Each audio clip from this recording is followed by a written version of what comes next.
Volta, hein? Bom, olá a todos, sejam bem-vindas, bem-vindes e bem-vindos. Eu sou Marta Ribeiro, desculpa, pesquisadora das artes da cena no CNPq, artista e professora da UF, e tenho o prazer de apresentar aqui nessa plataforma a ativista feminista queer Grácia Trujillo, professora de Sociologia na Universidade Complutense de Madrid, doutora e membro do Instituto Juan March de Estudios e Investigações. Sua pesquisa abrange os campos de arquivos e memórias, movimentos feministas e LGBTQIA+, epistemologias e práticas queer na educação, bem como reprodução e parentesco não cis heteronormativo. Grácia coeditou diversas publicações a partir da abordagem queer, e aqui nessa conversa nós iremos debater o livro de Grácia, recentemente publicado no Brasil pela editora Devires. O feminismo queer é para todo mundo. Então, vou mostrar aqui o livro para quem ainda não adquiriu, né?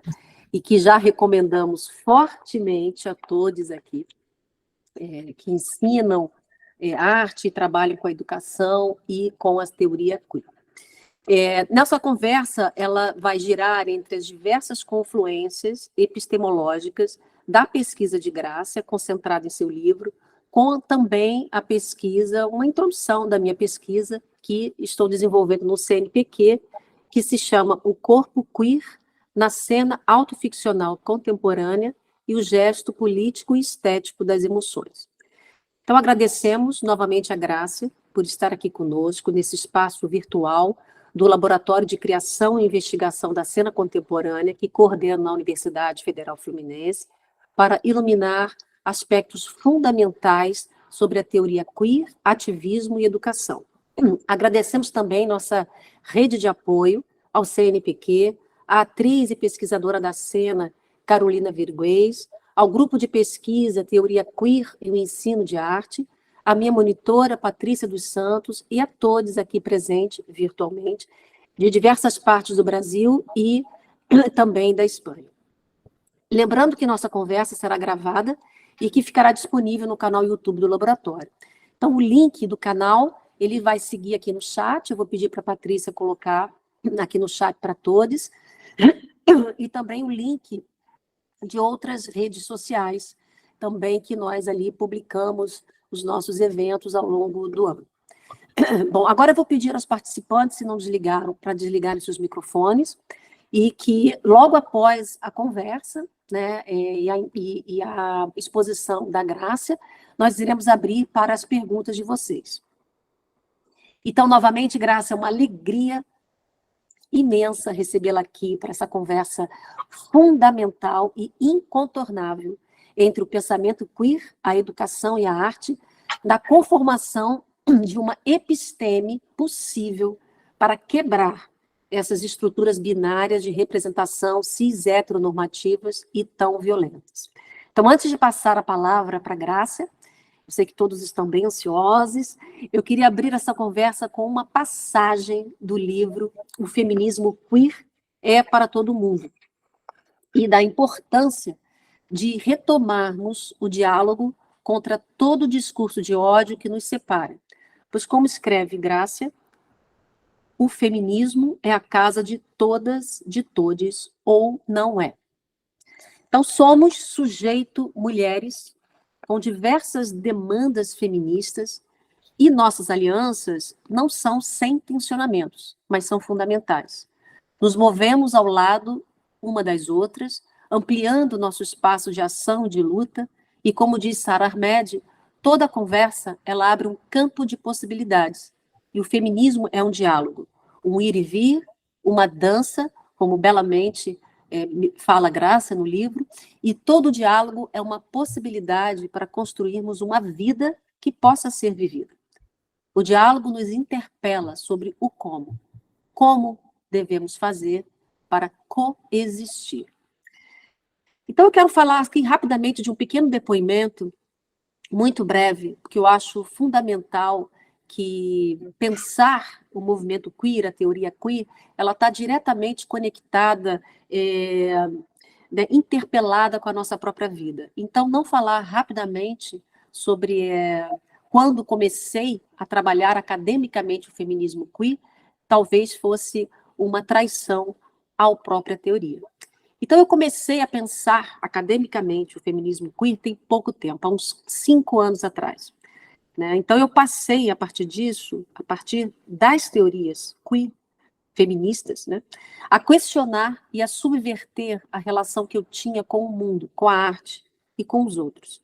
Mas é claro que essa minha jornada ela começou muito antes, quando percebi de forma consciente, estranho, alguns gestos e ações considerados normais, ainda que fossem violentos, e por isso tão difíceis de narrar entre as relações. Por isso, o meu enfoque na arte, olhando para trás, sempre foi uma prática investigativa, um experimento conceitual a partir do corpo e dos afetos que circulam e que marcam os corpos politicamente. Essa minha relação de estranheza se estabeleceu primeiro entre meu corpo e o mundo, depois entre meus afetos e outros corpos, o que me demandou uma completa reavaliação dos códigos existentes introjetados em mim, provocando primeiro espanto e depois conscientização. Minha principal questão na arte é buscar uma linguagem que possa interromper, quebrar esse espetáculo naturalizado e deshistoricizado das estruturas de poder, quebrar essa normalidade, que é totalmente problemática e essa sim disfórica. Passo a palavra imediatamente para a Grácia, destacando o que considero um dos pontos nevrálgicos do livro. Como podemos pensar para além das políticas identitárias que criam muros intransponíveis, que dividem as mobilizações?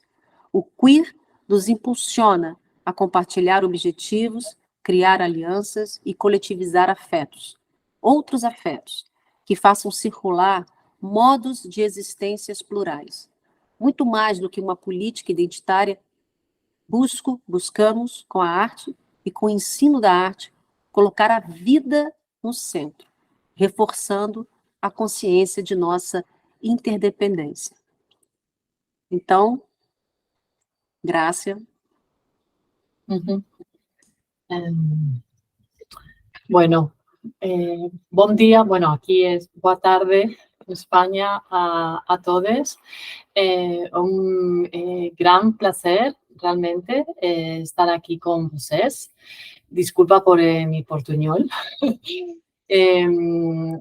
Y tener la oportunidad de compartir, de compartillar, se dice, ¿no? Reflexiones, ideas y, bueno, experiencias que creo que, como yo escribí en el libro, tienen que ver con el caso de España, pero no solo, no solo. Creo que hay muchas cuestiones que podemos ver en clave comparada con Brasil y que pueden ser muy interesantes, ¿no? Por ejemplo, esta última que mencionaba Marta, a la que de nuevo agradezco la propuesta de esta conversa de hoy, que tiene que ver con el reto, esta cuestión importante de cómo hacemos para pensar más allá de las políticas identitarias, ¿no? Creo que esta es una de las claves, una de las cuestiones centrales que los feminismos queer, interseccionales, inclusivos, negros, mestizos, transfeministas, podríamos decir trans, picha, zapatao, ¿no? Vienen planteando desde la década de los años 90, ¿no? Que tenemos ya unos cuantos años con estas producciones y estas prácticas políticas, ¿no?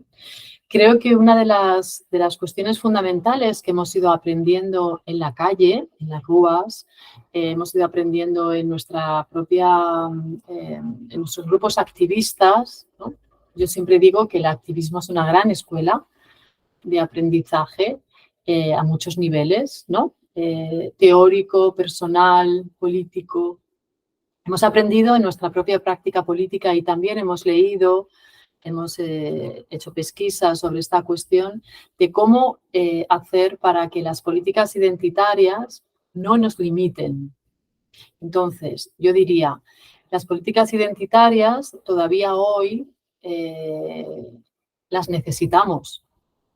Necesitamos todavía hoy nombrar y decir somos lésbicas, somos gays, somos negras, ¿no? Somos mujeres, somos del sur del interior o de la periferia de una ciudad o de una... vengo de una familia, de una clase humilde. Necesitamos todavía hoy nombrar esas diferencias, necesitamos visibilizar esas diferencias en las escuelas, pero también a nivel de los movimientos sociales, a nivel de política institucional, de academia. Lo que pasa es que creo que el reto entonces está en ver cómo estamos construyendo esas identidades, ¿no? Cómo dibujamos esos límites de las identidades de tal manera que no dejen a nadie fuera, ¿no? Que sean identidades que realmente incluyan, sean cuanto más flexibles, más porosas, mejor. Esto por una parte, ¿no? Por ejemplo, en España y tristemente en otros lugares estamos viendo los debates con este sector feminista que dice que las mujeres trans no son mujeres. Esto es una cosa intolerable, totalmente, muy violenta, que tiene que ver con esta construcción de esa identidad mujer que está dejando sujetos fuera. Esto es una cuestión también histórica, porque lo vimos con las lésbicas, ¿no? En los años 70, 80, lo hemos visto con las mujeres negras, lo hemos visto con las mujeres de clase baja, trabajadora, lo hemos visto con las mujeres mestizas, lo hemos visto con las trabajadoras sexuales. Es decir, que es este proceso de construcción de una identidad que se va a base de esa batalla, de esa lucha, se va ampliando, ¿no? Se va ampliando. Entonces, creo que una cuestión clave que plantean los feminismos queer o interseccionales o inclusivos, como queramos llamarlos, es que esas identidades tienen que ser cuanto más inclusivas, mejor. Las identidades como estrategias políticas, ¿no? Las identidades son ficciones políticas, ¿no? No son esencias, son construcciones sociales, son ficciones. Para activarlas y para que sigan siendo útiles tienen que ser muy inclusivas, ¿no? Entonces, creo que esta es una idea fundamental y la otra idea fundamental creo que es que podemos hacer ese uso hiperbólico de las identidades, ¿no? En clave queer, en el sentido de decir, bueno, podemos salir a la calle y visibilizar nuestras múltiples identidades, ¿no? Y eso no significa que estemos reesencializando el género, como por ejemplo se ha criticado, sino que precisamente por hablar de la multiplicidad de identidades, es decir, pues somos... no sé, lésbicas más femme o más butch, o somos de la cultura bear, o somos, no sé, nos gustan más estas otras prácticas, en fin, todas las posibles identidades, ¿no? No se está resignificando o reificando el género, sino precisamente cuestionando que sea una cuestión esencial, ¿no?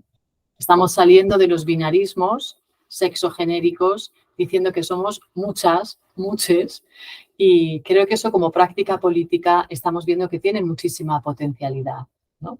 Entonces, de momento, estas dos ideas, cómo hacer para seguir utilizando la política identitaria y pensarla más allá, es, como decía, viendo cómo construimos las identidades, viendo cómo podemos utilizarlas estratégicamente y luego pensando más en objetivos que en las propias identidades como en un a priori, ¿no? Os pongo un ejemplo.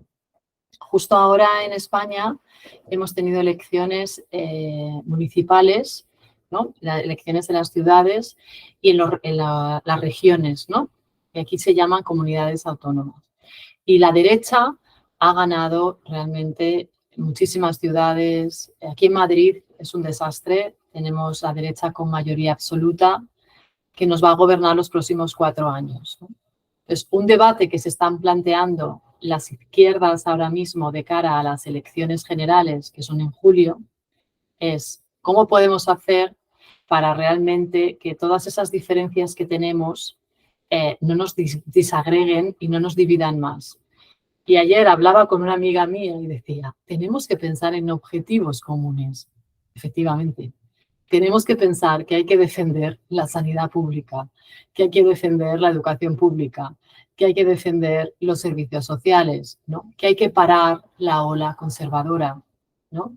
Estos son los objetivos compartidos de las fuerzas progresistas.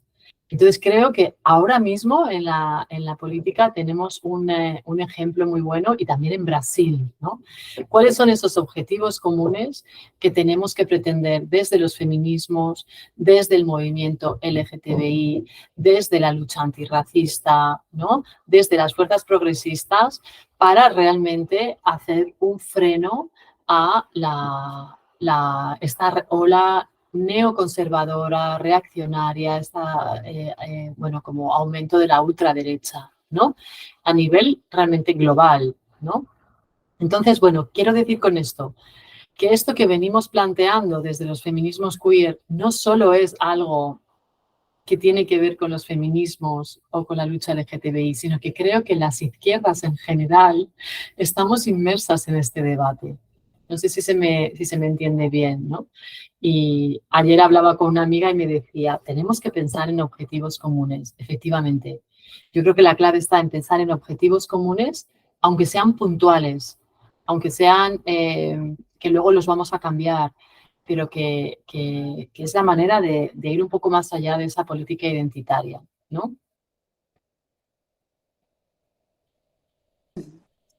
Grácia, eu queria pegar, assim, dessa onda, né, neoconservadora, que aqui no Brasil, como você sabe, né, a gente ainda abrimos um pesadelo, né, e político, mas esse pesadelo ainda não terminou. Então, algumas questões, elas são importantes de se colocar, que, por exemplo, a questão da política identitária, eu concordo completamente de como é importante se representar, afinal de contas, essas identidades sempre estiveram à margem, né, de uma possibilidade de identidade. Não existiam esses corpos, né? Muitos ainda não existem e recebe o ódio por ser um corpo diferente, digamos assim, que é uma palavra horrorosa, mas que diverge daquela normalidade exercida. Mas, por exemplo, hoje a gente tem um deputado que na Câmara dos Deputados fez uma cena, não sei se Tiago, Luiz, Carolina, Mariana e outros que estão aqui, a Patrícia se conhece, ele é muito conhecido entre os jovens, e isso me dá muito temor, por ele ser seguido com tantos jovens do Brasil, inclusive jovens de classes não favorecidas, né? Uma amiga minha, professora, inclusive, disse que a classe dela é a maioria de negros e adoram e seguem esse deputado chamado Nicolas. Esse deputado fez uma cena de uma aberração transfóbica dentro da Câmara, no qual ele diz que ele coloca uma peruca e diz que agora, então, eu sou uma mulher. Agora eu sou Nicole. Ou seja, ironizando e debochando de todo um princípio identitário, né, com um gesto extremamente transfóbico, e ainda diz, agora vão me acusar de transfobia. Por que não? Eu não posso me autorrepresentar mulher a hora que eu quiser. Isso para dentro da lógica, né, dessa lógica violenta, dizer que as mulheres, olha, veja bem, ele tenta trazer justamente essas feministas radicais, que aqui no Brasil a gente não tem uma sigla para ela, né? Essa sigla que é extremamente terrível, né? Que colocando justamente as mulheres, essas que eles entendem como únicas representantes do sujeito mulher, aquelas que biologicamente nascem com uma vagina, dizendo, olha, mulheres, vocês estão perdendo o campo para esses homens que se dizem mulheres, estão perdendo espaço nos esportes e etc. Então, isso me preocupa profundamente, porque nós estamos a alguns passos na nossa discussão em chave queer, né, de pensar não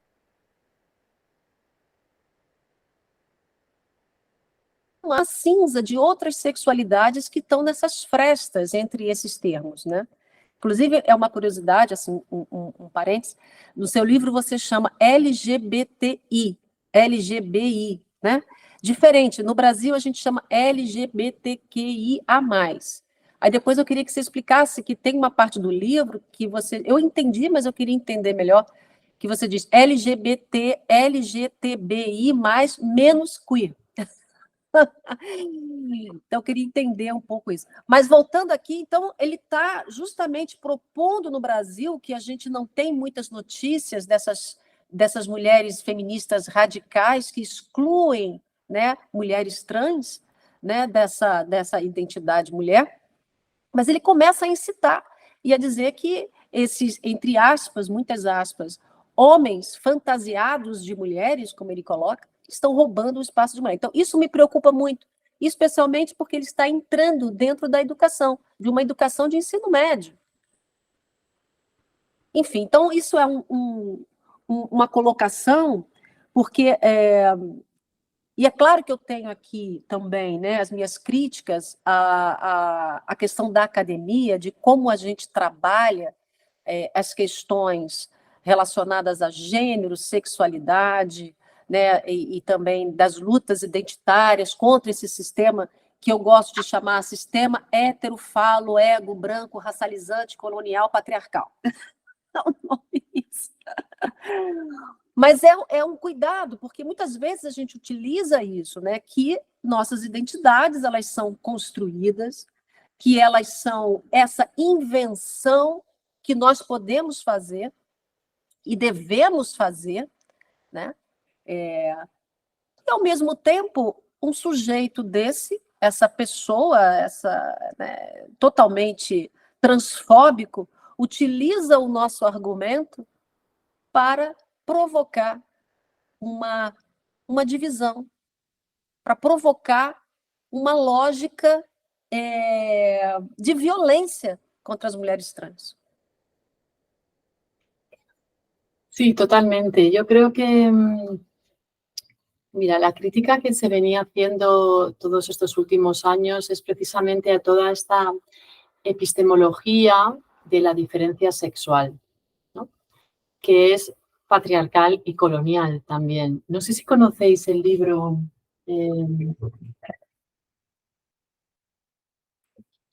este libro de Paul Preciado, Yo soy el monstruo que os habla, aquí lo explica muy bien. Es un libro cortito y lo explica muy bien, ¿no? Veníamos de intentar destruir esa epistemología de la diferencia sexual, ¿no? De que solo hay niños, niñas, hombres, mujeres, masculino, femenino, rosa y azul en educación, ¿no? Entonces, ¿qué pasa? Que estamos viendo una reacción por parte de, bueno, de los sectores conservadores, por supuesto, ¿no? Esto que se decía que la mujer del presidente debía ser recatada e idolar, ¿no? Este tipo de discursos sobre cómo el espacio de las mujeres es el espacio doméstico, ¿no? ¿Qué hacemos tanto en el espacio público? ¿Qué nos hemos creído, ¿no? Y yo creo que hay toda una incomodidad de muchos sectores conservadores, bueno, ultraderecha, con el avance de los derechos de las mujeres, de la gente negra, de las personas LGTBI, etcétera, ¿no? Y la reacción que estamos teniendo es esta a todo este avance en derechos y en libertades de estos últimos años, y con todo lo que todavía queda por conseguir, ¿no? Entonces, ¿qué es lo que nos sucede? Que, claro, las personas trans, junto con las personas no cis heteronormativas en general, ¿no? Las personas trans ahora están más en el foco, están realmente poniendo en cuestión todo ese entramado de ese sistema, ¿no? Y de esa epistemología que nos inunda históricamente, no sé, la cultura, la sociedad, la educación, las instituciones, ¿no? Que nos inunda todo, ¿no? Y estas personas están siendo ahora incómodas en ese sentido, ¿no? ¿Qué es lo terrible que está sucediendo? pues que hay una parte del feminismo que tengo que decir que no tiene para nada la hegemonía social, cuidado. En todo caso, tiene poder en las instituciones, ¿no? Por ejemplo, en la academia, en ciertos sectores, pero la hegemonía en la calle no la tiene. Las RUAs están totalmente aquí y en muchos otros lugares, yo creo que en Brasil también, ahí están todos los feminismos autónomos, ¿no? de base, de clase trabajadora, ¿no? Las mujeres negras también, ¿no? Son las que están peleando en las calles y son la inmensa mayoría, ¿no? Pero este sector que es minoritario, que sin embargo tiene poder todavía en algunas instituciones, es el que le está incomodando mucho todo el tema de las demandas trans, porque vienen a desestabilizar muchos de los discursos que, digamos, contribuyeron a sus posiciones de poder, ¿no? Entonces, yo soy desde luego muy contraria, como no, y muy crítica con las posiciones transfobas, me parece que hay que denunciar. Y además creo que todo lo que son avances en derechos para otras mujeres no restan para nada los que hemos conseguido, no nos restan al resto de las mujeres. No sé, el avance en el derecho al aborto no les resta derechos a las mujeres que no quieran abortar, los amplía para las que sí quieran, ¿no? Entonces, los avances en derechos y libertades nunca restan a nadie, nunca restan a nadie. Van contribuyendo a que seamos más libres y quizás tienes la suerte de no tener que abortar o de no verte en la situación de decidir abortar, ¿no? Pero a lo mejor otras mujeres sí lo necesitan, ¿no? Entonces, a lo mejor eres una mujer conservadora, pero bueno, tú no vas a abortar, perfecto, pero deja que otras sí puedan tener la opción, ¿no? Entonces, los avances en derechos nunca restan derechos, para nada. Que las mujeres trans tengan más derechos nos amplía los derechos a todas y a todes, ¿no? Esto es así. Entonces, creo que ahí, tristemente, este sector feminista está haciendo una alianza con estos sectores conservadores y es, la verdad, triste ver, y yo lo analizo en el libro, cómo a veces tienen los mismos discursos. Por ejemplo, en educación, estamos viendo que los discursos de la derecha de estos últimos años era un niño es un niño y tiene un pene. Una niña es una niña y tiene vulva. No hay más, es así, ¿no? Y esto lo está diciendo ahora este sector feminista. Está diciendo, no, hay una cosa que es la biología, que nos asigna un sexo al nacer, y las niñas son niñas y los niños son niños. Bueno, a ver, pues que es el mismo discurso que la derecha, ¿no? Entonces, hay una vuelta también a la biología que a mí me parece muy preocupante, porque ya el feminismo ya desde los años 60 y 70 ya había dicho, la biología no es destino, ojo con esto, ¿no? La biología no nos tiene por qué marcar el camino.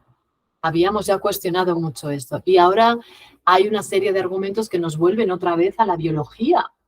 Pero vamos a ver que tenemos desde Simone de Beauvoir en adelante diciendo no se nace mujer, se hace, ¿no? Y todo lo que ha venido después, desde el año 49 en adelante, ¿no? Entonces, ojo con la vuelta a los discursos biologicistas que vuelven a esencializar mujeres y hombres. Nos vuelven otra vez a poner en las dos cajas de hombres o mujeres. Nos vuelven otra vez a esa epistemología de la diferencia sexual que estábamos intentando derribar, ¿no? Entonces, yo no creo que las mujeres trans nos roben los espacios, ni mucho menos, ¿no? Las mujeres trans son nuestras compañeras. Creo que ya es un colectivo muy vulnerabilizado, ¿no? Es un colectivo que tiene muchísimos problemas para acceder a un trabajo, para acceder a la educación, para vivir una vida libre de violencias. No se lo pongamos más difícil, ¿no? Y menos en nombre del feminismo. Ese, desde luego, no es mi feminismo, ¿no? Tenemos que hacer es intentar ver cuáles son las demandas de estas mujeres o de los varones trans, de las personas no binarias, no sé, de las travestis, cuáles son las demandas, cuáles son las necesidades, intentar, por supuesto, apoyar en todo lo que podamos, ¿no? Así que no creo que nos estén robando ningún espacio ni supongan una merma de derechos, todo lo contrario, creo que es este feminismo que suma, que incluye. El feminismo solidario es el que realmente nos interesa, ¿no? Mira, Marta, con lo que me preguntabas del LGTBIQA+, una cosa que yo problematizo en el libro es que queer no es una identidad, ¿no? Queer es más un estar, no un ser, ¿no? Es estar queer, en el sentido de que no hay una esencia, como decía antes, en las identidades, ¿no? Se puede estar de muchas maneras, de hecho nuestra identidad, incluso sexual, genérica, porque no, nuestra expresión de género pueden cambiar a lo largo de la vida. Quizás no cambian, pero para alguna gente sí cambian, ¿no? Y se van haciendo otras elecciones, ¿no? No sé, pues quizás tenías relaciones heterosexuales y luego empezaste a tener relaciones con mujeres, por ejemplo, ¿no? Tu expresión de género también puede cambiar, es decir, no son esencias, ¿no? Queer es más un estar, es un verbo también, ¿no? Esto de tu queer, cuando decimos lo de queerizar, nos lo hemos traído un poco a nuestro lenguaje, ¿no?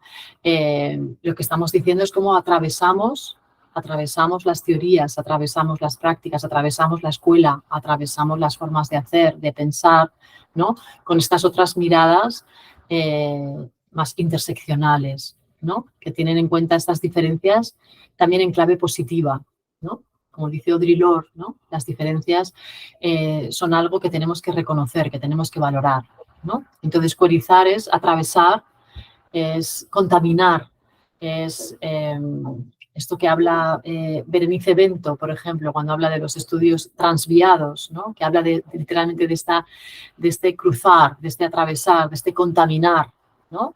Contaminar todas estas epistemologías, contaminar nuestras prácticas, nuestros movimientos sociales, ¿no? Sumando todas estas diferencias en esa clave de que enriquecen, ¿no? De que son problemáticas, ¿no? Entonces, para mí, poner LGTBIQ es añadirlo a esa como lista de letras y entonces ahí sería una identidad. Pero queer es una crítica a las políticas identitarias, ¿no? Es una crítica a cómo había unas políticas identitarias que no estaban incluyendo a todos los sujetos que decían incluir. No estaban incluyendo, por ejemplo, a todas las mujeres. No estaban incluyendo a los gays, pobres, con VIH, ¿no? Negros, mestizos, no les estaban incluyendo, ¿no? Y en el contexto del VIH-Sida, que esto es clave para entender el activismo queer, ahí es donde hay toda una crítica a esa política identitaria que no incluye, ¿no? Y es desde esos márgenes de las identidades es desde donde va a ir surgiendo todos los estos activismos queer, ¿no? Hay una cosa que estaba antes releyendo en el libro que escribió Leandro Colin, escribe el epílogo y João Manuel de Oliveira escribe el prólogo, que son dos grandes amigos muy queridos. Y Leandro, una cosa que menciona es la importancia también de conocer estas otras genealogías de lo queer, ¿no? Conocer las genealogías de lo queer en Brasil y conocer las genealogías de lo queer aquí y en Europa. ¿De dónde viene? ¿De dónde vienen estos activismos radicales, estos activismos que consideran todas estas intersecciones de las luchas, ¿no? ¿De dónde vienen? Y no vienen ni siquiera, o sea, no vienen simplemente de Estados Unidos como una cosa simplemente blanca, académica, del norte. Hay una parte que sí, y ojo, tenemos que seguir vigilantes porque es verdad que hay muchos usos de queer que tienen este aire, ¿no? Tienen esto de ser blancos, del norte, académicos, pero hay otros activismos, otras genealogías de los activismos radicales, transformadores, en cada contexto. Y creo que eso es importante conocerlo para entender la lucha queer también, ¿no? Perfeito, Grácia. É fundamental você trazer esse termo menos queer, porque eu penso queer nem como uma teoria, porque eu acho que a teoria, de certa forma, ela encerra, né, encerra um pensamento em algo talvez até acadêmico. Quer dizer, a academia ela nasce com a questão de teoria. Então, eu gosto muito de chamar o movimento queer para pensar que é uma teoria que dança, que está fluida, que ela vai justamente criando ferramentas para que possamos, de fato, quebrar essa estrutura binária, né? E, fundamentalmente, assim, você citou a Berenice Bento, ela esteve conosco no Conversas de Laboratório ano passado, e ela trouxe uma temática fundamental, que é para que serve o gênero, né? Então, essa questão que é pensar o gênero como algo biologicamente motivado é claramente um equívoco, é um erro assim, gravíssimo, que não se trata de uma causa natural, e sim social, política, histórica. E a Berenice Bento ilumina isso, trazendo que as mulheres negras não tinham gênero. Então, é muito interessante esse artigo da Berenice, para que serve, o gênero é uma categoria útil, que ela vai dizer que as mulheres negras não eram consideradas mulheres, como até pouco tempo mulheres lésbicas não eram mulheres. Então, você vai exatamente tirando, jogando para a margem, de uma margem sem identidade, e claro que é por isso que o ativismo que trabalha com as políticas identitárias ele é importante, sim, evidentemente, mas é claro que pensar o queer como um movimento, né, como um movimento de quebra, especialmente de uma estrutura de gênero e sexual, eu acho fundamental.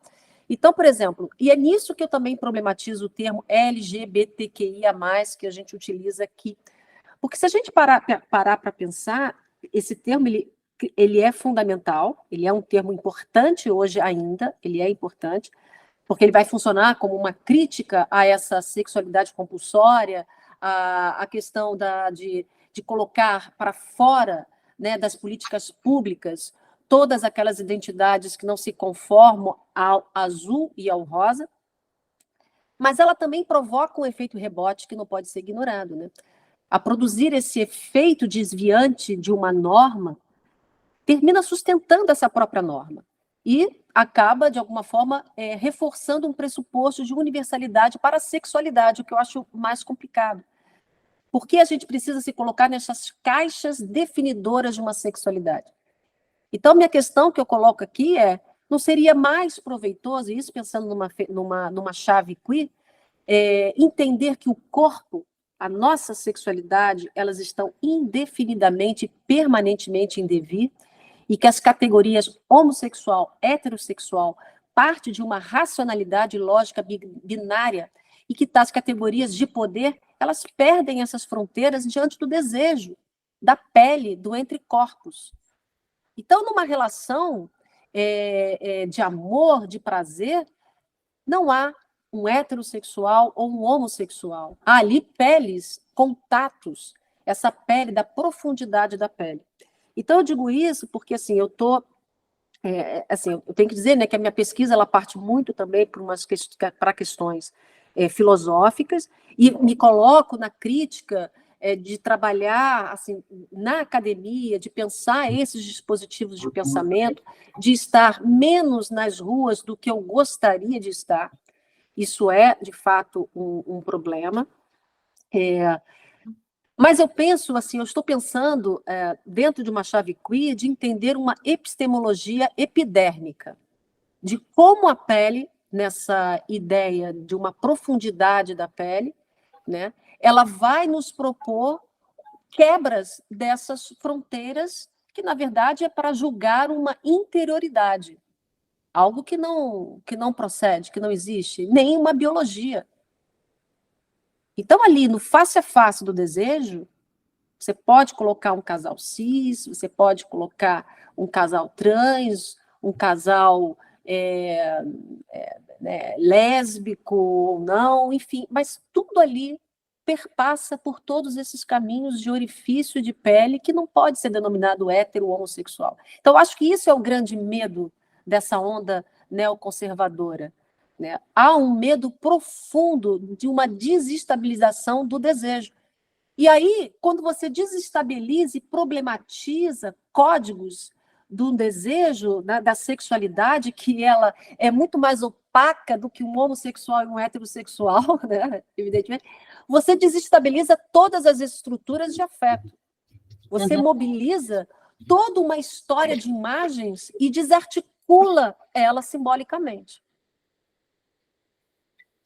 Sí, totalmente. Fíjate que la realidad es a nivel biológico, podríamos decir, es múltiple.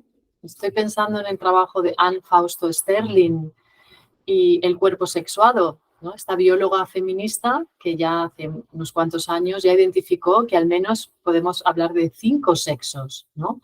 Que hablar de sexo además es muy complejo porque estamos hablando de hormonas, pero también de gónadas, de aparato reproductor, ¿no? ¿De qué hablamos cuando hablamos de sexo? Y ella identificó al menos 5. Es decir, ya la biología, y es una bióloga feminista, o sea, no es alguien que está, ¿no? Digamos, no contribuyendo a, bueno, ver un poco esa realidad múltiple, ¿no? Ya la biología ya es mucho más rica de lo que nos creemos, ¿no? Entonces, claro, la pregunta es ¿por qué luego a nivel social limitamos toda esa multiplicidad de posibilidades a solamente dos, que son, claro, fundamentales en esta estructura cis, hetero, patriarcal, racista, colonialista, clasista en la que vivimos, ¿no? Que es este eje, ¿no? Todos estos binarismos, ¿no? Claro, esa realidad es mucho más múltiple y la vemos, por ejemplo, en el ámbito educativo, la vemos en la calle, la vemos en el ámbito laboral. Es decir, hay personas que hoy en día están diciendo, por ejemplo, que son no binarias. Yo cada vez tengo más alumnado que dice que son personas no binarias, que son críticas con esas 2 cajas, ¿no? O están todas las personas trans, o están todas las personas que están cuestionando que solamente se puede ser heterosexual o homosexual. E incluso homosexual se puede ser de muchas maneras, ¿no? Incluso hay toda una crítica a la propia categoría de homosexual porque viene de la medicina, ojo, ¿no? Entonces se puede ser gay de infinidad de maneras, se puede ser lésbica de infinidad de maneras, se puede ser bisexual de muchísimas maneras, se puede ser heterosexual de muchísimas maneras, ¿no?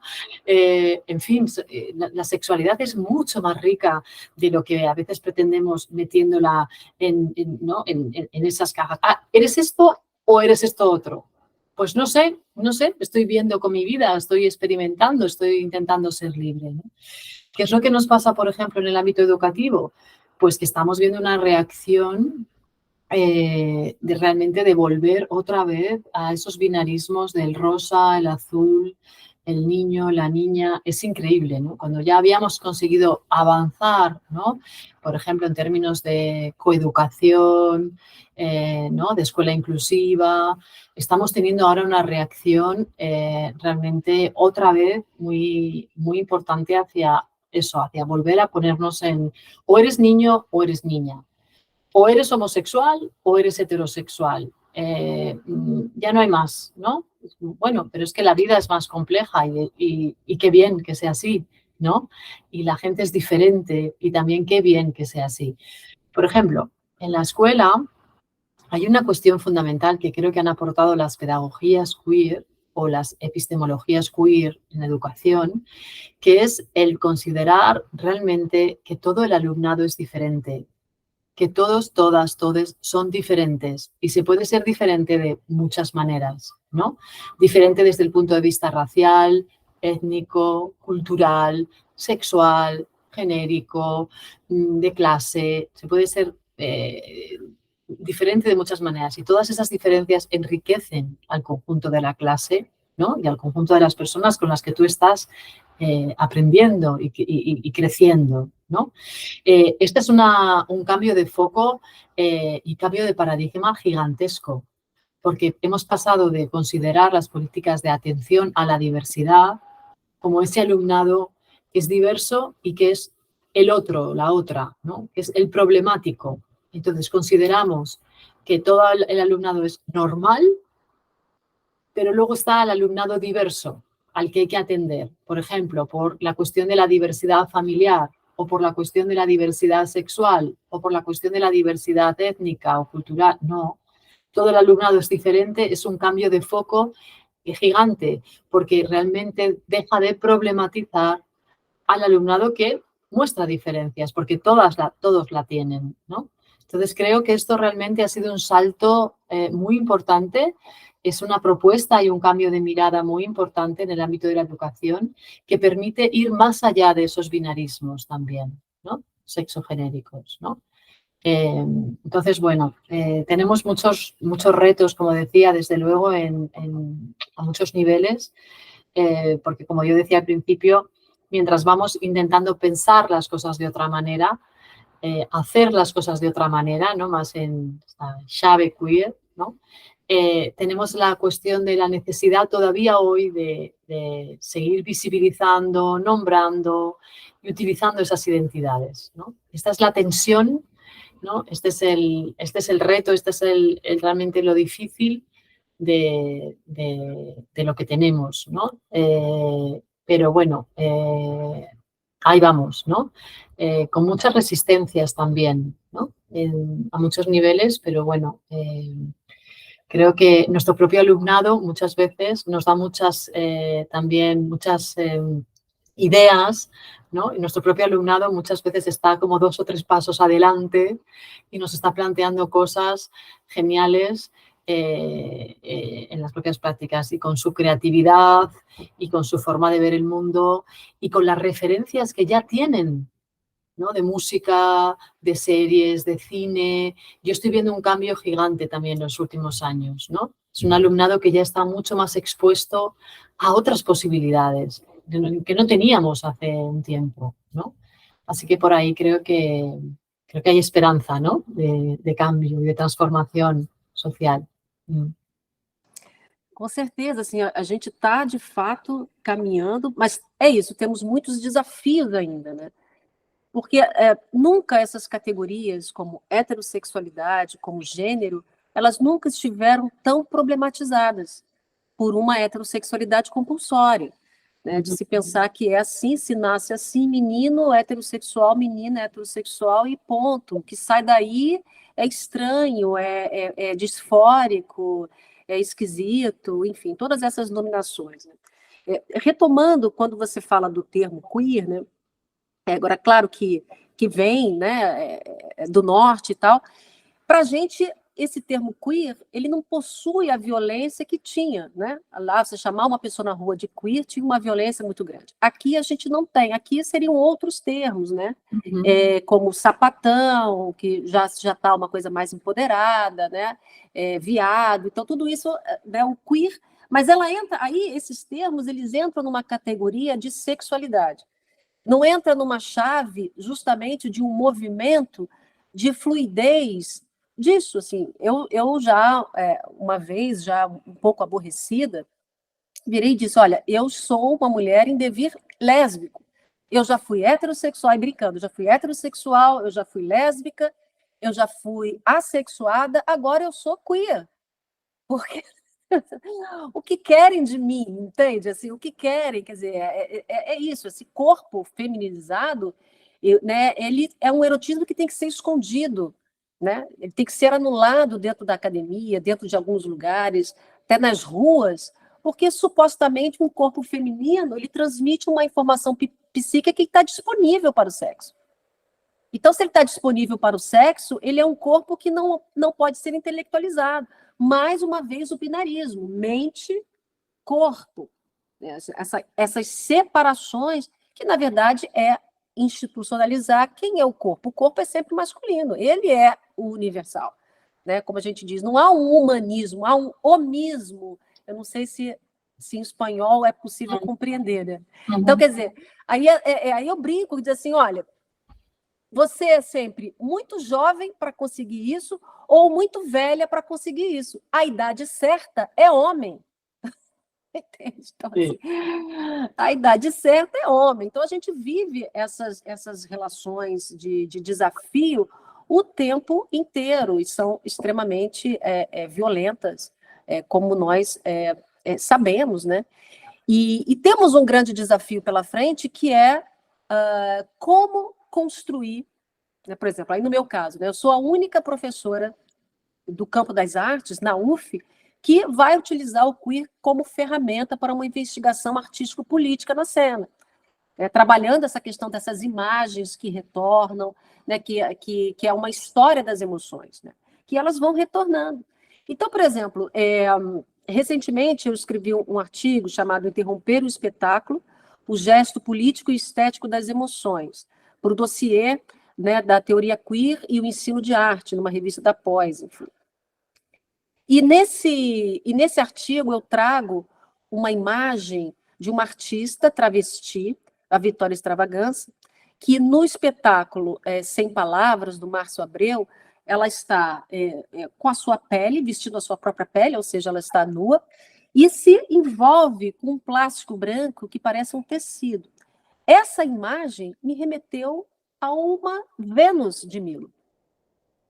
Então, eu vou problematizar essa Vênus. O que essa Vênus de Milo ela traz de simbólico e arcaico em nossas emoções? É uma mulher feminina com uma genitália de mulher, né? Uma deusa do amor. Só que em nenhum momento, né, essa escultura mostra o seu sexo. A Vênus de Milo, ela esconde isso por razões, enfim, de tabu. Mas o interessante é que a imagem da Vitória Extravagância, dessa mulher travesti, me rompe essa história dessa imagem da Vênus de Milo, e para mim acontece um nascimento mágico ali, né, dessas brumas, faz nascer a Vênus travesti. Então, essa Vênus travesti, que é um giro epistemológico em toda essa imagem da Vênus de Milo, ela vai subverter esse ideal de beleza feminino estruturado pela civilização patriarcal, organizada entre homens e mulheres para segregar corpos e pulsões. Então, o trabalho investigativo dessas imagens que retornam é interessante para entender como que essas normas chegam até nós. É claro que a gente não vai nunca descobrir a gênese de uma norma, né? Mas essa representação de um feminino biológico com vagina, ele está encerrado em nosso imaginário. A Vênus de Milo, ela tem que ser uma mulher cis heterossexual, ainda que o sexo dela esteja velado.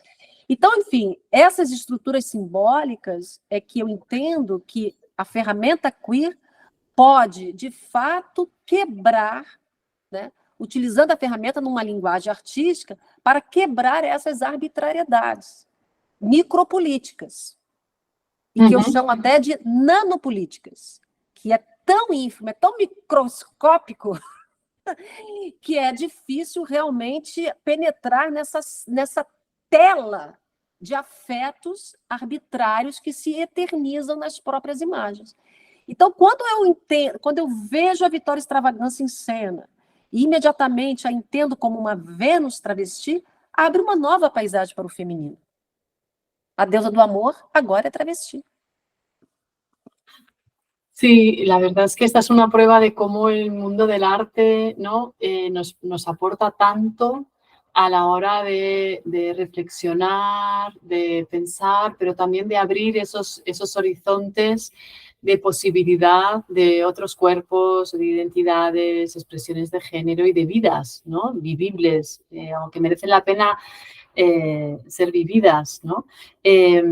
Claro, muy interesante porque fíjate la cantidad de violencias también micro y no tan micro que muchas veces vivimos, por ejemplo, en las propias calles, cuando es como, pero es una mujer, no es una mujer, pero este es un poco viado, ¿no?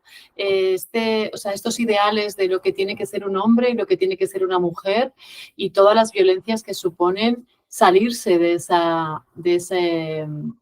esa norma sexogenérica, ¿no? De esa idea que se espera de ti, ¿no? Entonces, bueno, creo que nos pasa mucho a la gente que... mira la imagen.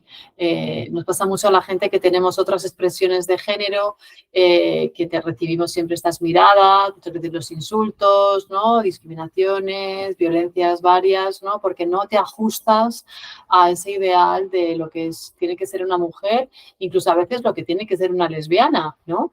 En fin, que nos queda todavía mucho por aquí, ¿no? Efectivamente, el término queer en Brasil quizás no resuena tanto, yo solo he hablado mucho con amigas y amigos de allí, quizás tú vas por la calle y no te dirían, tú queer, ¿no? Te dirían zapatao, te dirían bicha, te dirían travesti, te dirían viado, ¿no? Entonces, claro, hay que ver cuáles son esos términos que tienen esa carga negativa que también los propios sujetos luego les han dado la vuelta, ¿no? De, pues yo soy zapatao o yo soy bicha y mira qué bien, ¿no? En esa clave performativa, ¿no? Antes que me insultes tú, ya me insulto yo, ya me hago yo con este término, ¿no?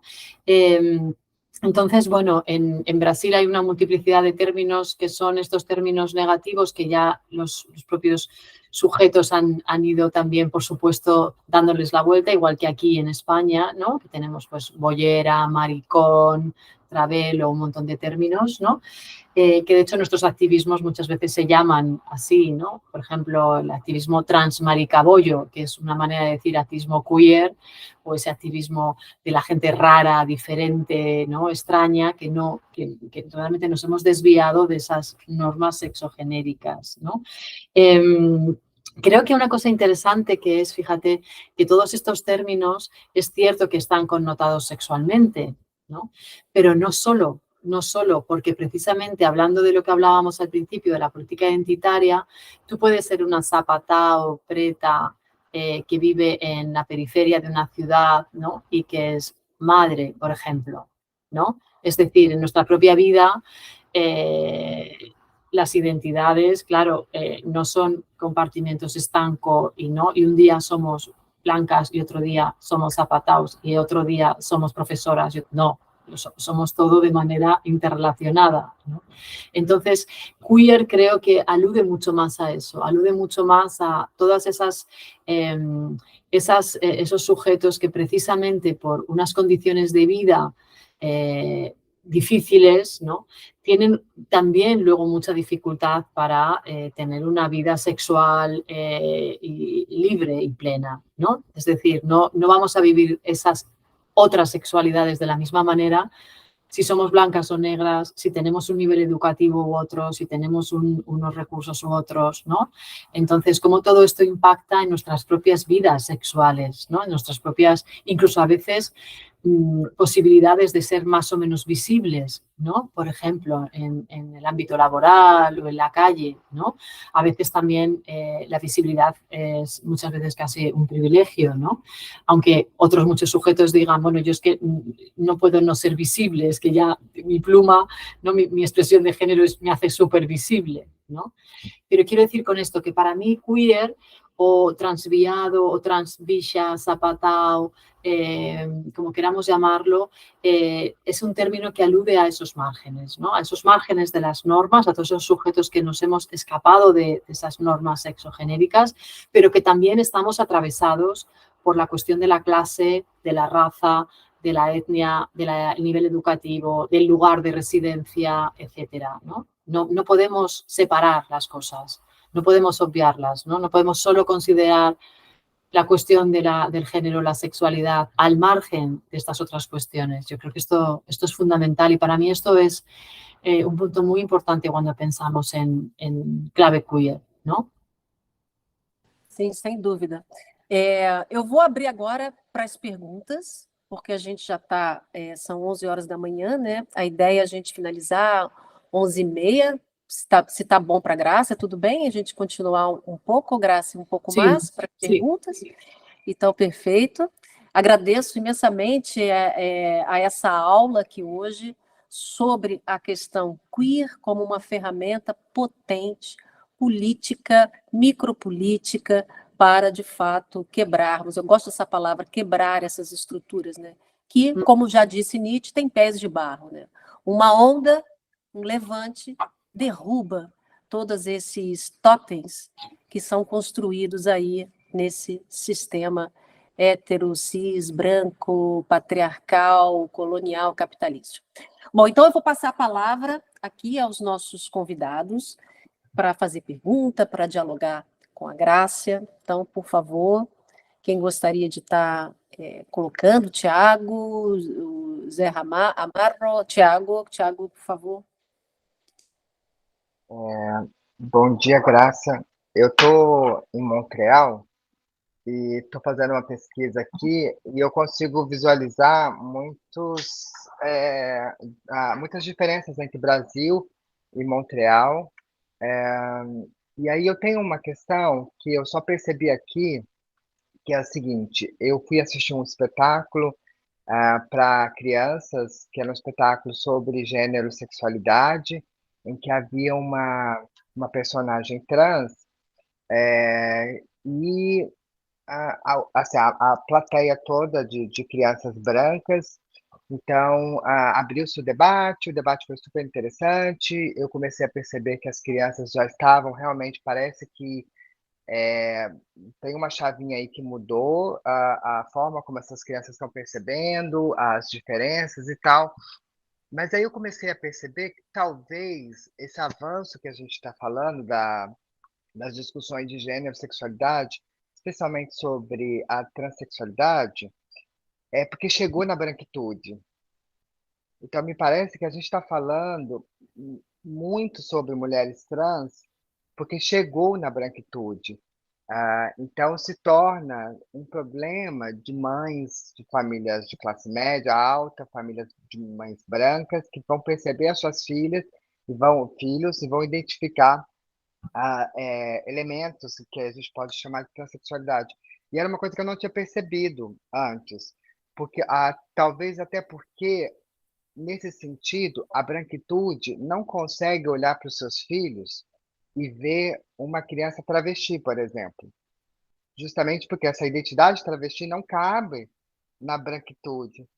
Então, eu queria só saber se você percebe esse movimento, essa relação, dessa discussão que parece que está mais ampla, justamente porque chegou na branquitude. Se você consegue visualizar esse movimento.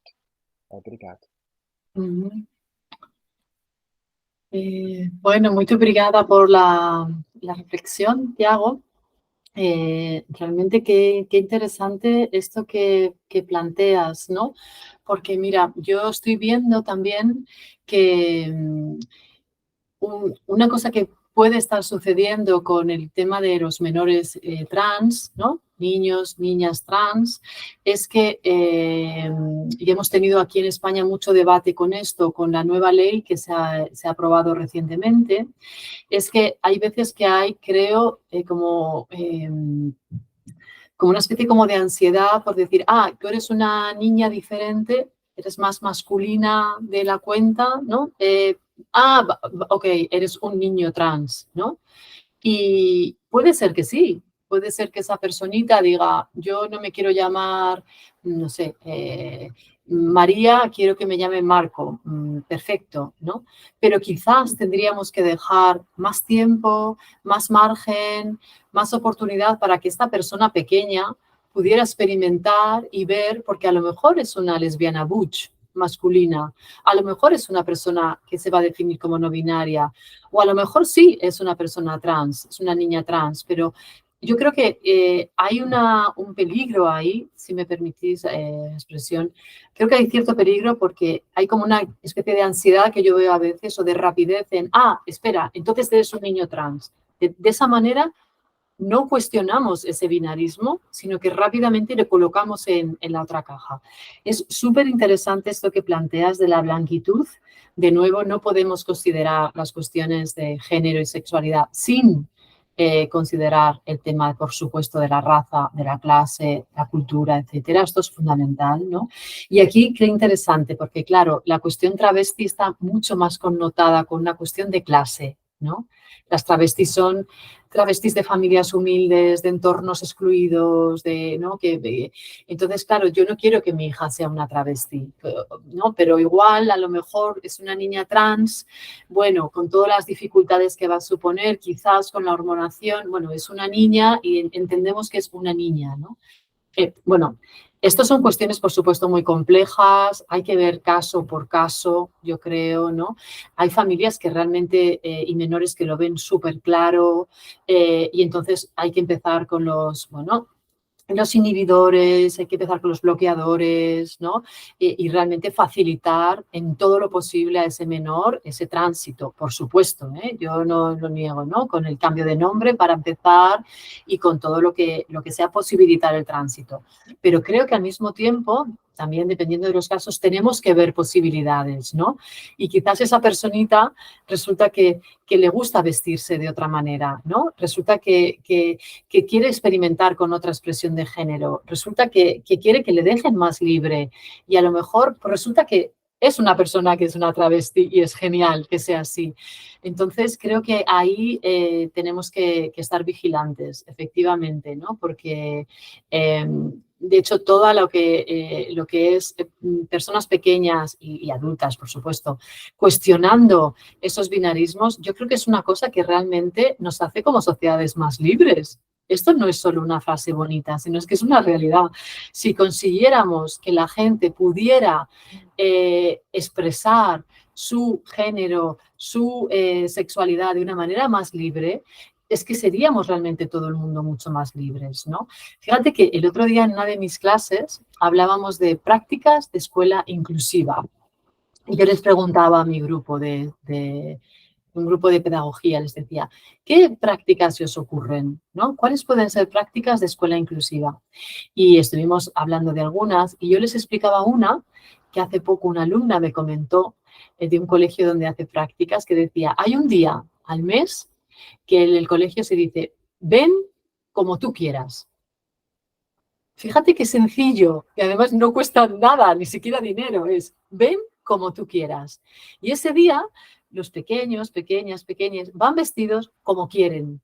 Y entonces los chicos a veces se pintan las uñas, las chicas llevan un chaleco, un gorro que se supone que es de chico, van como quieren. Bueno, y esto está siendo una cosa tan divertida y tan realmente creativa y chula en el colegio que ha dado pie a que ahora hay un día también para los profesores y profesoras de vente al colegio como tú quieres. Entonces los profes van con falda, poco por potenciar también.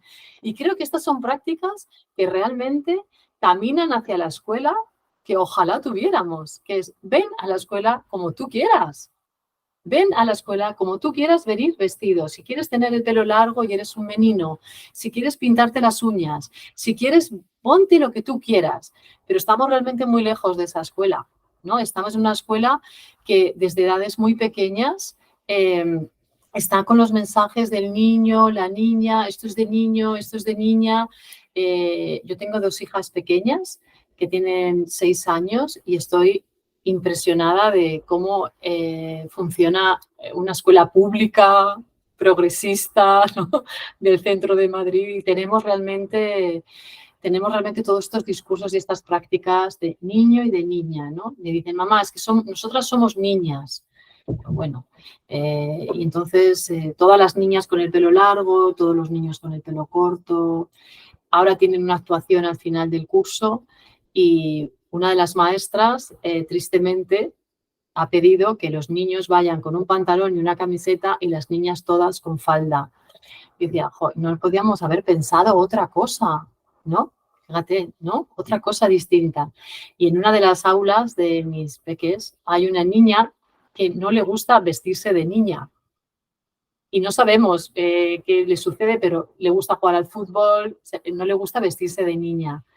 Y yo pensaba, a ver, ¿cómo lo van a resolver? Lo van a resolver que va vestida de niño. Pero qué oportunidad perdida más interesante para decir, pues venga, venid a la actuación y que cada uno venga como quiera, ¿no? De tal manera que hubieran dejado más libertad, ¿no? En fin, que esto es para decir que efectivamente con las personas trans tenemos travestis, tenemos también esta cuestión importante de a veces esta como rapidez, esta ansiedad un poco en colocarles en el otro cajón, ¿no? Ah, que no eres un niño un poco afeminado, un poco viado quizás, entonces no, eres una niña. Bueno, no sé qué soy, dejadme tranquilo un poco, ¿no?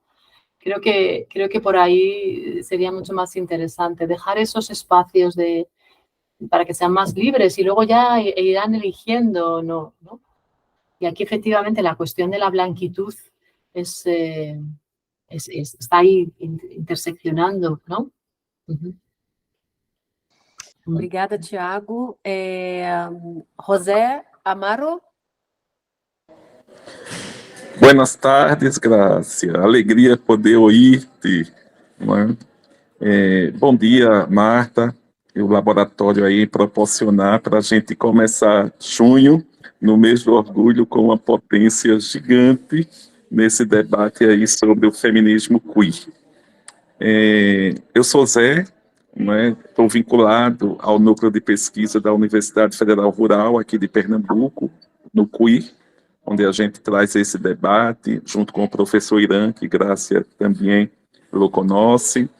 E aí, Grácia, me encanta esse teu livro, não só pela vinculação, dedicação que você faz a Bell Hooks, não só nombrando o título, mas com todo recorrido que tem presente.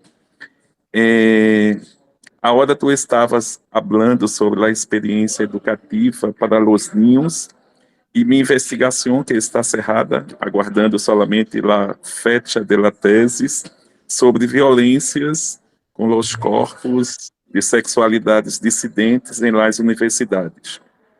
E por increíble que pareça, não é muito diferente. As violências estão presentes em las universidades públicas, privadas, em la católica daqui de Pernambuco. Isso foi que demonstrou os testemunhos que foram apresentados. E eu quero aproveitar essa oportunidade porque hablas em tu livro que corpo queer é corpo questionado, questionável, sospechoso, puesto em dúvida. E eu vou para a última parte de tu livro sobre as pedagogias queer. E mi pergunta é exatamente como tem ocorrido, como tem sido tu prática em la Complutense com as pedagogias queer em la enseñanza universitária. Isso é uma curiosidade. Muchas gracias.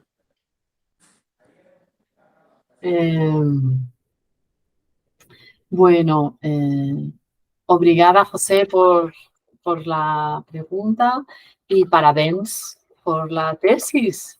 Qué alegría que ya finaliza el proceso, ¿no? Muy bien. Mira, me gusta mucho que menciones a Bell Hooks porque para mí siempre ha sido una gran inspiración. Y justo como yo explico en el libro, ella falleció tristemente cuando estaba terminando el libro y el título del libro es un homenaje a su trabajo. Ella tiene este libro fantástico, El feminismo es para todo el mundo, y yo lo titulé El feminismo queer es para todo el mundo. Esto fue idea de una amiga mía. Yo tenía otros títulos más aburridos y en el último momento ya no podía pensar más, estaba realmente muy agobiada que tenía que enviar el manuscrito y pedí un plan SOS a mis amistades y una amiga me dijo, ¿por qué no lo titulas así como el de Bell Hooks, ¿no? Bell Hooks es una gran inspiración y además me gusta mucho, no solo que es una feminista negra, hablando un poco desde uno de sus primeros trabajos, de los márgenes al centro, ¿no? Sino también una mujer que fue activista y entonces tiene siempre esta noción, esta conciencia de que nos tenemos que hacer entender, a esta noción de que tenemos que hacer pedagogía, ¿no? Hacemos pedagogía desde nuestro trabajo académico, desde los activismos y hacemos pedagogía en nuestro día a día. Estas micropolíticas o nanopolíticas, que me ha gustado mucho, Marta, que hacemos día a día, en cada gesto, en cada movimiento, en cada cosa que hacemos, estamos haciendo pedagogía. Y yo creo que esta pedagogía feminista, queer, antirracista, anticlasista siempre fue importante, pero ahora creo que es más urgente que nunca, ¿no? En todas partes, además. Mira, ¿cuál ha sido mi experiencia? Qué buena pregunta. Mi experiencia ha sido que bueno, yo llevo más de 20 años en la universidad. Llevo ya 24 años en la universidad y la verdad es que desde mi tesis doctoral en adelante ha sido mucha batalla la que he tenido que dar porque estos temas LGTBI, queer, bueno, no están para nada incluidos todavía en muchas disciplinas, hay muchas resistencias, hostilidades. Creo que muchas veces trabajamos muy solas, muy solos en nuestras facultades, nuestros departamentos y es súper importante trabajar en red. Yo esto lo vi ya desde hace años, cuando era una investigadora con la tesis, dije, necesito armar una red con la gente que trabaja en estos temas, porque si no estamos muy solos y muy solas, ¿no? Mi experiencia es, fíjate, que yo intento siempre, claro, hablar de todas estas cuestiones en mis aulas. Trabajo en una facultad de educación desde hace muchos años y las asignaturas de sociología me han dado siempre mucha posibilidad porque son asignaturas amplias, por ejemplo, sociología de la educación, tenemos otra que se llama educación, sociedad y familia, son asignaturas amplias que me permiten introducir mucho estos temas en los currícula, porque no están, pero yo los introduzco. Por ejemplo, si vamos a hablar de sociología de la familia, pues yo empiezo problematizando que hablemos de la familia, claro, hablemos de familias en plural, ¿no? Hablemos de cómo todas las familias son diferentes, qué hace la escuela con esa diferencia familiar, etcétera, ¿no?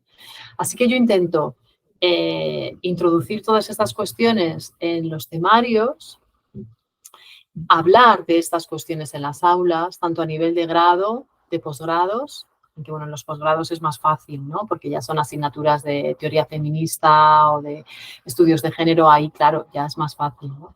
Pero en los grados especialmente, yo introduzco siempre estos temas, les llevo muchas cuestiones a debatir de la actualidad, por ejemplo, ¿no? Y siempre intento hacerlo, no sé, con una mirada crítica, ¿no? Problematizando un poco los discursos, los discursos que tienen que ver con las cuestiones de la diversidad, con las cuestiones sexogenéricas, etcétera, ¿no? Y luego en la propia práctica educativa también intento, por supuesto, trabajar desde la horizontalidad todo lo que puedo, que creo que esto es importante, que el aula sea un espacio no hostil, ¿no? Un espacio de encuentro, un espacio en el que no haya violencias, un espacio para compartir y también para donde pueda surgir la emoción. Sobre esto también escribió Bell Hooks, ¿no? En este libro que tiene de Enseñar para transgredir, que dice que si tú compartes, así posibilitas que la gente comparta, ¿no? Entonces, si tú hablas de cosas que a ti te pasan, de tu vida, puedes posibilitar que tu alumnado también comparta, ¿no? Y creo que así, no sé, se da más espacio también a ese erotismo del que habla Bell Hooks en las aulas, ¿no? Esas emociones en las aulas que son las que al final posibilitan más también el aprendizaje, ¿no? Entonces, bueno, no sé, hago todo esto con muchas dificultades, tengo que reconocer, porque mira, tenemos mucha gente en las aulas. En las aulas a veces hay gente interesada, hay gente que no, ¿no? Gente que dice, vamos a hablar otra vez de feminismo, ¿no? Dice, sí, vamos a hablar otra vez de feminismo porque es que es súper importante, ¿no? Pero yo muchas veces, no sé, lo hago siempre que puedo en clave de sugerencia, de propuesta, de decir, mira, vamos a ver qué pasa con el lenguaje, por ejemplo, ¿no? Yo os voy a hablar en femenino plural, os voy a hablar acabando en E, y vamos a ver qué nos suscita esto. O sea, no lo impongo, no es una obligación, pero si digo, vamos a pensar en clave crítica sobre el lenguaje, ¿no? O vamos a pensar en clave crítica sobre esta cuestión que estamos analizando de políticas educativas o de la cuestión que sea, ¿no? Es difícil, ¿eh? Es difícil. Yo a veces salgo de clase y digo, qué agotador, es difícil, ¿no? Porque supone eso, invitar a pensar de otra manera, invitar a pensar de manera crítica, ¿no? En esta como llave interseccional. Entonces, es difícil. y creo que también las pedagogías queer tienen mucho de sembrar la duda, ¿no? La pregunta, ¿no? No tanto las certezas, ¿no? De vamos a definir qué es homosexual, qué es gay, qué es lesbiana. No, vamos a pensar que la gente puede ser de muchas maneras, ¿no? Por ejemplo, este curso hice una práctica un día que les dividí en grupos. Decía, bueno, una persona del grupo que sea heterosexual, que salga de la clase. Entonces, ¿cómo, profesora? ¿Cómo? Bueno, una persona de cada grupo que sea heterosexual, que salga. Entonces les dejamos fuera y yo les dije, vale, vamos a preguntarle a esta persona, bueno, pues desde cuándo sabe que es heterosexual, si lo ha contado a sus amistades, a su familia. ¿Qué le preguntaríais a una persona heterosexual? Pues este tipo de prácticas que como que le dan la vuelta, ¿no? a este discurso que tenemos, ¿no? Sobre hay gente normal, gente heterosexual y luego toda la gente diferente. No, vamos a problematizar también la propia heterosexualidad y vamos a trabajar desde la empatía. Y yo creo que esto es súper importante, ¿no? Estas preguntas que a nosotros nos pasan, ¿no? ¿Y tú desde cuándo sabes que eres homosexual o lesbiana o gay? Esto no se lo preguntan a la gente heterosexual, ¿no? Entonces, bueno, no sé, hay muchas prácticas en clase que van un poco en esta línea, ¿no? Y luego, mira, también hago mucha incidencia, por ejemplo, en el tema de las lecturas. Necesitamos leer a más gente de otros lugares, sobre todo del sur global, ¿no? Necesitamos leer a más feministas negras, a gente de la teoría decolonial, ¿no? Necesitamos utilizar otras fuentes que no sean solo las blancas, europeas. Creo que esto es una práctica queer también muy importante, ¿no? Abrir las miradas, las lecturas a otros mundos, otras realidades, ¿no? Que no son solo las de la Europa blanca, ¿no? En la que vivimos aquí, ¿no? Bueno, esto es un poco la experiencia. Pero ya te digo que no es fácil, ¿eh? No es fácil. Yo a veces me veo un poco sola también, a veces veo muchas resistencias en las aulas, pero también veo luego mucha gente interesada. Siempre en nuestra experiencia como profesoras, ¿no? Siempre tienes un grupo que de alguna manera les consigues contagiar, ¿no? de todo esto y ese es el grupo que merece la pena, ¿no? Que dices, venga, continuamos porque hay gente que sí está recibiendo y quedándose con estas sugerencias, estas ideas, ¿no? Pero creo que es muy importante que trabajemos en red, en múltiples redes, en proyectos de pesquisa, por ejemplo, que nos pueden poner en común, ¿no? Por eso me encanta también viajar, ir a otros lugares, hacer estancias de pesquisa, ¿no? O ir a Brasil, me encanta porque me abre la mente a otras, otras lecturas, otras experiencias, otras historias, ¿no? Y creo que eso es muy importante, ¿no? Lo de que estemos trabajando en red para intercambiarnos ideas y también para darnos un poquito de fuerza, ¿no? Porque a veces es duro esto de estos temas y en este momento que vivimos actualmente, ¿no? Muito obrigada, Grácia, José. Eu achei que o José fosse espanhol, por isso que eu falei José Amaro. Mas é aqui, brasileiro, que bom. Bom, precisamos encerrar, né? E agradeço muito esse encontro com a Grácia, com todos vocês aqui hoje. Eu sei, às vezes, o quanto é difícil, né, a gente se programar na manhã ou na tarde, ter um espaço para a gente, como a Grácia disse, né, começar a tecer essas redes de interesse, porque é isso, é um sentimento de solidão grande. E ouvindo a Grácia falar sobre a questão das crianças em sala de aula, venham como vocês quiserem se vestir, e eu me lembro que eu fui uma criança que eu não sabia o que vestir. Sempre em criança, eu tive muita dificuldade em escolher roupa, eu não conseguia escolher roupa. E isso era uma angústia muito grande quando minha mãe me levava, que eu tinha que comprar. e eu não sabia o que comprar. Tudo ficava sem identidade, sem forma. E agora, essa conversa, a gente vai lembrando esses fragmentos e entendendo por quê, né? Por que eu não conseguia ali, de fato, achar as roupas que poderiam dizer, eu não sabia a minha identidade. E não, a criança não tem essa preocupação, né? A criança é livre, e a gente está sempre entendendo que uma unha pintada, é gay, esse é viado. São só cores. As crianças podem brincar com cores, com tecidos. E agora, é incrível como a gente precisa de todos esses feminismos populares, antirracistas, anticapitalistas, indígenas, transfeministas, para a gente conquistar um pouco de liberdade.